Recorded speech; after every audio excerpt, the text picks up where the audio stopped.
Hello food lovers, let's talk Steak Diane. Alright my lovely food fans, today we're diving headfirst into a real classic, a dish that's got history, a bit of drama, and most importantly, tastes absolutely incredible. I'm talking about Steak Diane, of course. This isn't just any old steak, oh no. This is a dish with flair, a bit of tableside theater if you're lucky, and a sauce that'll make your taste buds do a happy dance.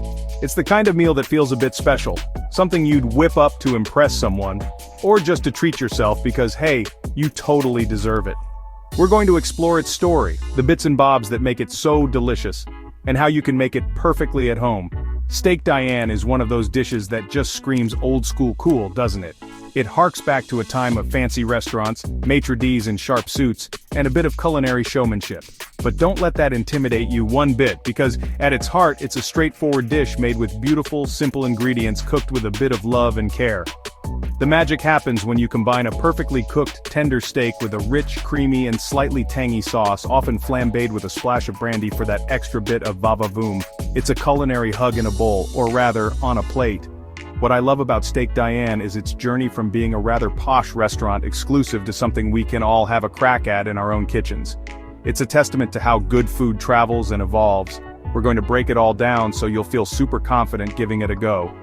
We'll talk about the best cuts of beef, the essential bits for that iconic sauce, and all my cheeky little tips to make sure yours is a roaring success. So get your aprons ready folks, because we're about to make some serious flavor happen, and trust me, it's going to be a lot of fun along the way. This isn't just about following a recipe, it's about understanding the dish, the ingredients, and the techniques. When you get that, you can start to play around, make it your own, and really enjoy the process of cooking. Steak Diane is a fantastic dish to master because it teaches you so much about pan-frying steak, building a quick pan sauce, and balancing those big, bold flavors. It's a proper showstopper, and once you've nailed it, you'll be chuffed to bits, and anyone you cook it for will be absolutely blown away. Let's get stuck in then, shall we? A bit of history, my friends. Now when you start digging into the history of Steak Diane, things get a bit murky. A bit like a good gravy.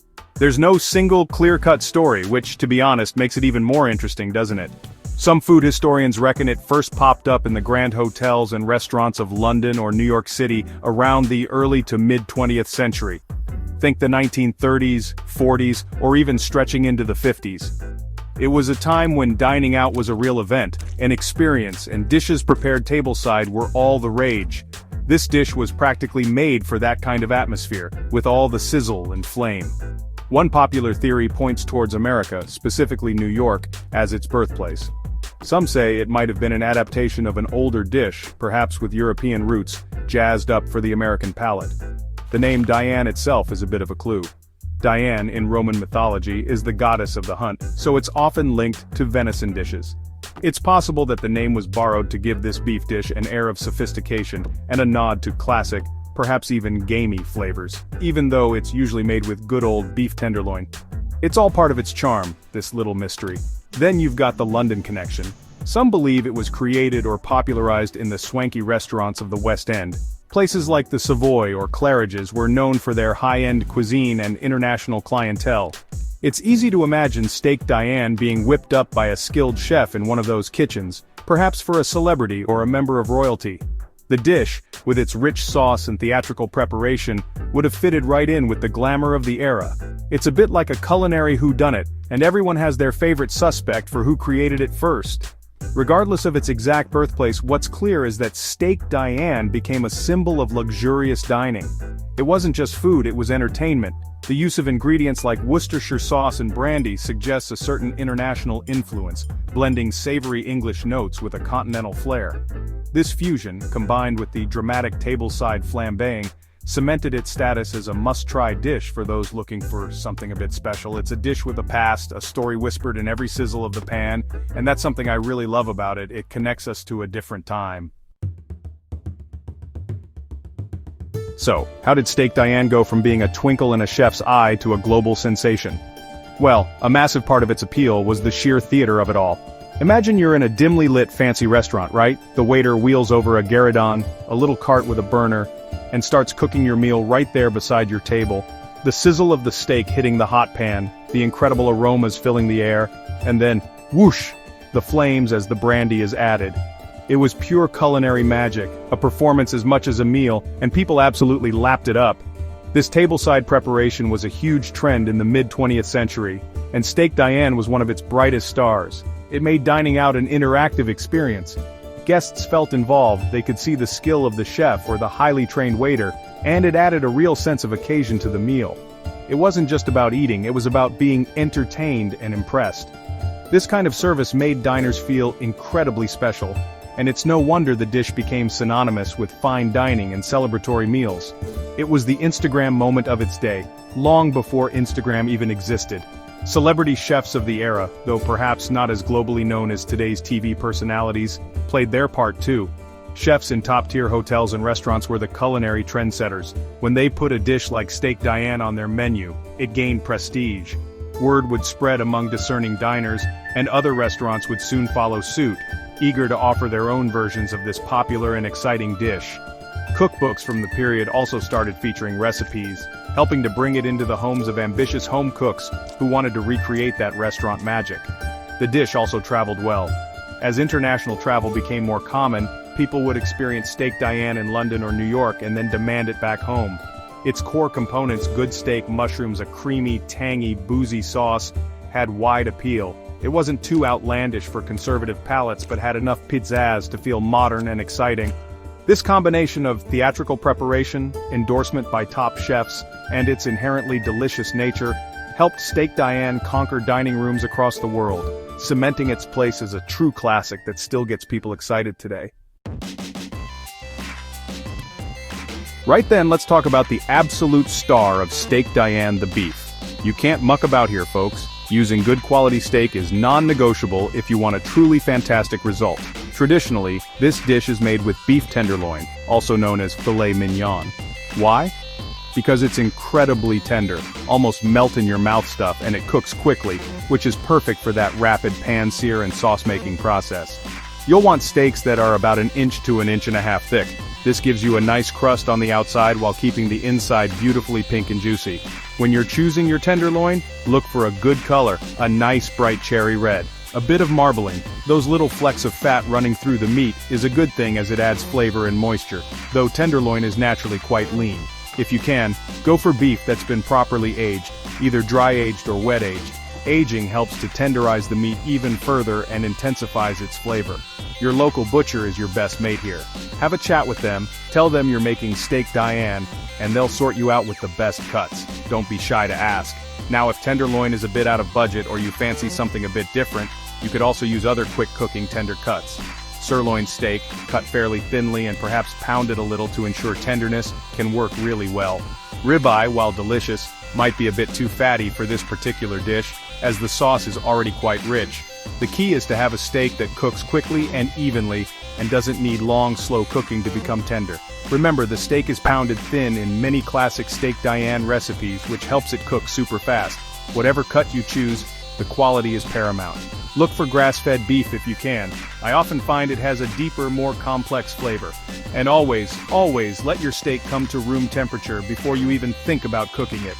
Taking it straight from the fridge to a hot pan is a recipe for a tough, unevenly cooked steak, and we don't want that, do we?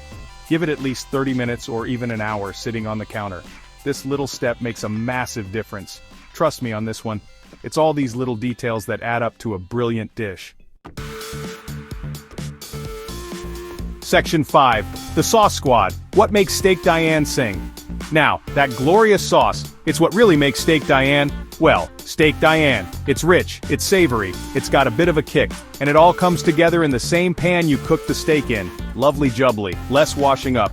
The core ingredients are pretty classic, but they work together like a dream team. First up, you've got your aromatics, finely chopped shallots, or sometimes onions and garlic. These create the flavor base, sweating down in the pan drippings from the steak, soaking up all that meaty goodness. You want them soft and sweet, not browned or bitter. Then come the mushrooms. Oh, I love mushrooms in a creamy sauce. Traditionally, simple button mushrooms or cremini mushrooms are used sliced thinly. They add an earthy depth and a wonderful texture. Sauté them until they're nicely golden and have released their moisture. This concentrates their flavor. Some recipes might even call for a touch of mushroom ketchup or a mushroom-based paste to really amp up that umami hit, but good fresh mushrooms, cooked properly, are often all you need to bring that wonderful woodland fragrance to the party. Next up, for that distinctive tang and depth, we usually add a splash of Worcestershire sauce and a dollop of Dijon mustard. Worcestershire sauce is a fantastic British invention packed with savory, tangy and slightly sweet notes. Anchovies, tamarind, vinegar, molasses, it's a complex beast. And Dijon mustard gives a lovely, sharp, emulsifying quality to the sauce, cutting through the richness. Sometimes a squeeze of lemon juice is added right at the end for a bit of brightness too. These ingredients are crucial for that signature Steak Diane flavor profile that people know and love. And of course we can't forget the booze and the cream. A good slug of brandy is classic, often flambéed to burn off the harsh alcohol and leave behind a beautiful mellow warmth. Some recipes might use sherry or Madeira instead, each bringing its own subtle character. Then, a generous pour of double cream, heavy cream, brings it all together, creating that luscious, velvety sauce that coats the steak so perfectly. A sprinkle of fresh parsley or chives at the end adds a touch of freshness and color. It's a symphony of flavors, I tell you. Section 6, Top Tips for Tip-Top Ingredients. Go on, spoil yourselves. Alright, so we know what goes into Steak Diane, but how do we make sure we're using the absolute best stuff to get the best results? Because let's be honest, brilliant ingredients are half the battle won in cooking. For your beef, as I said, make friends with your local butcher.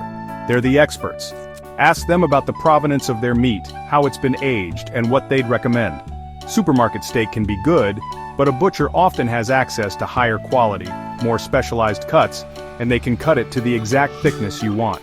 Don't be afraid to spend a little extra on the star of the show. When it comes to mushrooms, fresh is always best. Look for firm mushrooms that are dry to the touch, not slimy or bruised. Cremini mushrooms, the little brown ones, have a bit more flavor than standard white button mushrooms, but either will work beautifully. If you want to get really fancy, you could even add a few wild mushrooms for an extra layer of earthy complexity. But make sure you know what you're doing with those, or buy them from a reputable supplier. Give them a gentle wipe with a damp cloth or a soft brush to clean them. Try not to wash them under water as they can absorb it and become soggy. For your aromatics like shallots and garlic, again, freshness is key. Shallots should be firm and heavy for their size with no soft spots or sprouting. They have a milder, sweeter flavor than onions, which is lovely in this sauce. Fresh garlic should be plump and firm. And for the herbs like parsley or chives, always go for fresh if you can. They add such a vibrant flavor and color that dried herbs just can't match. Grow your own on the windowsill if you've got a bit of space. It's dead easy and so rewarding to just snip off what you need. Lastly, let's talk about the brandy and the cream. You don't need to break the bank on a super expensive XO brandy, but do use something decent that you'd be happy to sip. The flavor will concentrate as it cooks, so a cheap, harsh brandy won't do your sauce any favors. As for the cream, use double cream or heavy cream with a good high-fat content. This will give you that rich, luxurious texture and is less likely to split when it hits the heat. Good quality butter for cooking the steak and starting the sauce is also a must. These little details really elevate the dish from good to absolutely gorgeous.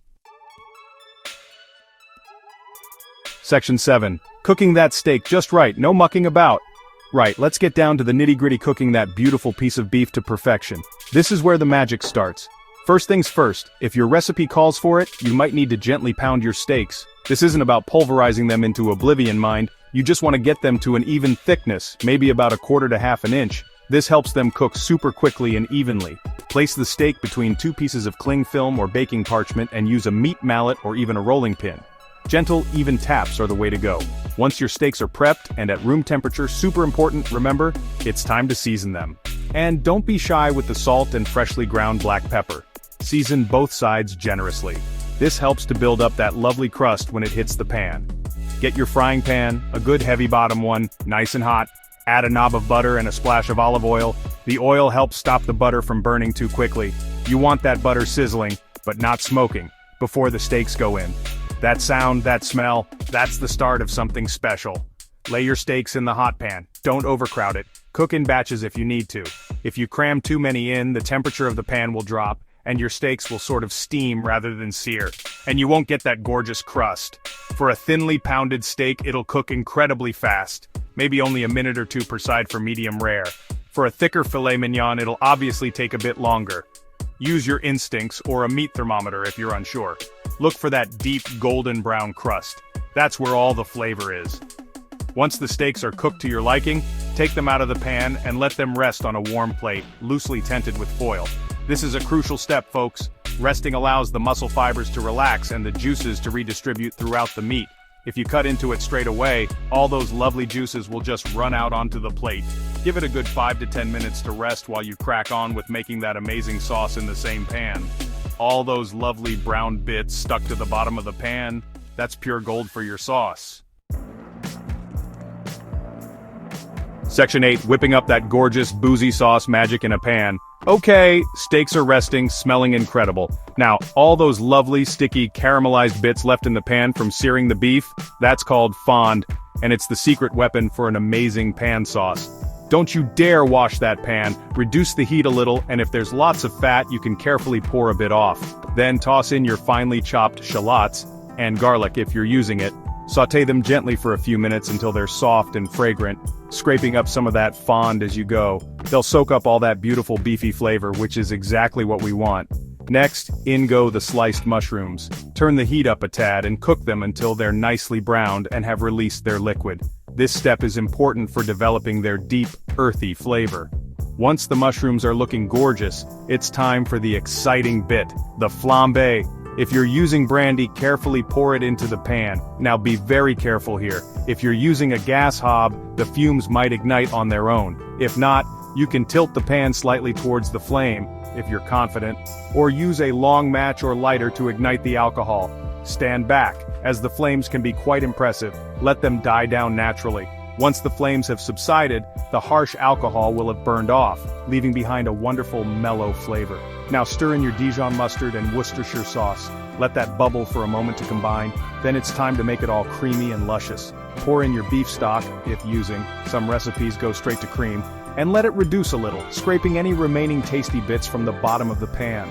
Finally, stir in the double cream. Let the sauce simmer gently until it thickens to a lovely coating consistency. Don't boil it too vigorously at this stage or it might split. Taste the sauce and adjust the seasoning if needed. It might want a bit more salt, pepper, or perhaps a tiny squeeze of lemon juice to brighten it up. If any juices have collected from the resting steaks, pour those into the sauce too. That's pure flavor, my friends. The sauce should be glossy, rich, and absolutely packed with flavor. If it's a bit too thick, you can add a splash more stock or cream. If it's too thin, let it simmer for a few more minutes to reduce. It's all about getting it just right for you. And there you have it. A truly magnificent steak Diane sauce made from scratch. Section 9. Let's get plating. Making it look proper stunning. We've cooked our beautiful steaks, we've whipped up that incredible rich sauce. Now it's time to bring it all together and make it look absolutely stunning on the plate. Presentation is key, especially with a classic dish like Steak Diane. You want it to look as good as it tastes, a real showstopper that will have your guests' mouths watering before they even pick up their knives and forks. It doesn't have to be overly complicated, sometimes the simplest presentations are the most elegant. Let's make it look proper lovely, shall we? First, think about your plates. Warm them up. Serving hot food on cold plates is a surefire way to cool it down too quickly, and we don't want that after all our hard work. A few minutes in a low oven or a plate warmer will do the trick. Choose plates that complement the dish, perhaps classic white to let the colors of the steak and sauce really pop, or something with a bit of rustic charm. Place your perfectly rested steak slightly off-center on the plate. You can either serve the steak whole, or slice it thickly on the diagonal to show off that beautiful pink interior. Now for that glorious sauce. Don't just drown the steak, you want to generously spoon the sauce over and around it, letting those lovely mushrooms be visible. You want enough sauce to be luxurious, but not so much that the steak is swimming. Think about how it flows. You want it to look inviting. A little drizzle over the top of the steak and a nice pool around the base works really well. Make sure some of those golden brown mushrooms are nestled invitingly on and around the meat. It's all about making it look irresistible. Finally, a little garnish can elevate the whole dish. A sprinkle of freshly chopped parsley or chives adds a lovely touch of green and a burst of freshness. Don't go overboard, a light scattering is all you need. Consider what you're serving it with. Creamy mashed potatoes are a classic accompaniment, perfect for mopping up that delicious sauce. Steamed green beans or asparagus would also add a lovely bit of color and freshness to the plate. Arrange any sides neatly, and there you have it. Steak Diane, plated like a pro, ready to wow anyone lucky enough to eat it. Pukka!